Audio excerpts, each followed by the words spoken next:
Welcome, everyone. Today, we're diving deep into managing people, something I know you, our listener, are probably grappling with, whether your team's right here or spread across the globe. That's right. It's about understanding what really makes teams tick in today's, complex work environment. We've looked at some great material focusing on two key sides of this, managing HR globally, and then the flip side, employee turnover and retention. And our mission really is to pull out the core insights and maybe some surprising links between these two areas. Exactly. We want to give you some practical takeaways for building those really strong, effective teams. Okay, so let's start with the global HR picture. It's fascinating because really it's not just for the huge multinational corporations anymore, is it? No, not at all. Even smaller outfits can have team members dotted around the world now. Connectivity makes it possible. Totally. And the first big thing that jumps out is cultural sensitivity. Right. And this isn't just about, knowing the right way to shake hands or something. It goes deeper. Oh, much deeper. The sources really stress how motivation works differently across cultures. What motivates someone here might actually be demotivating elsewhere. Like public praise, perhaps. Some cultures value it, others might find it embarrassing. Precisely. Or how direct feedback needs to be. Understanding that stuff directly impacts how you communicate, how people perform, everything. Mm-hmm. And then there's the, let's call it the less glamorous side, legal compliance. Yeah. Definitely less glamorous, but absolutely critical. Different countries, different rules, labor laws, tax, employment standards. Sounds like a minefield. You can't just apply one set of HR rules everywhere. Absolutely not. Things like GDPR in Europe, for example, massively changed how you handle employee data globally. You need local know-how. Okay.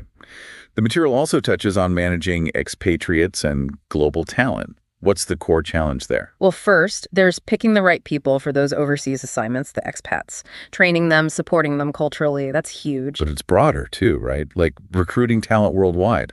Yes, exactly. How do you find, develop, and crucially, keep good people everywhere? Which brings us neatly to the other side of the coin. Retention. Yeah.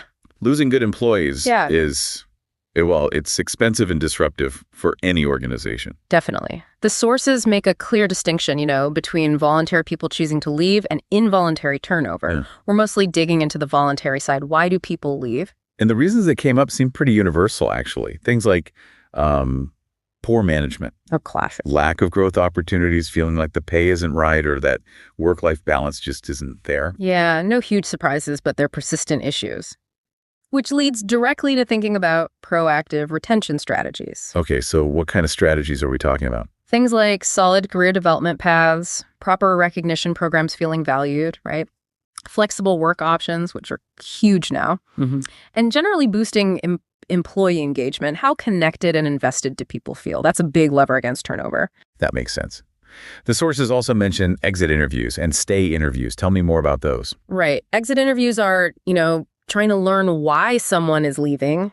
Yeah. Useful data, but maybe too late for that person. Okay.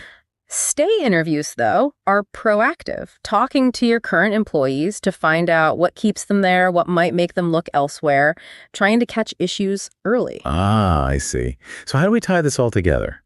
The global HR challenges and the local retention focus. Well, I think the common thread is really about understanding and adapting. It's empathy, essentially. Oh, so? Just like cultural sensitivity means you adapt your approach for different global contexts, effective retention means you need to understand and adapt to individual employee needs and motivations wherever they are. So that flexibility piece we mentioned, it might be universally appealing, but how you implement flexible work could need tailoring based on local culture or expectations. Exactly right. And think about it, if you're good at managing talent globally, recruiting effectively, developing people internationally, that's going to directly help your retention rates across the board. It's all connected. Investing in people pays off, whether they're next door or across the world. Absolutely.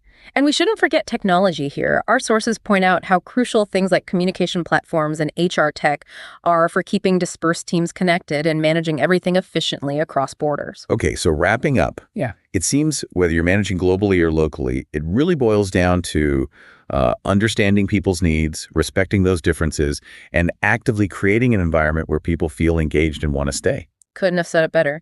Which leads to maybe a final thought for you, the listener, to chew on, thinking about all this, the global nuances, the retention factors.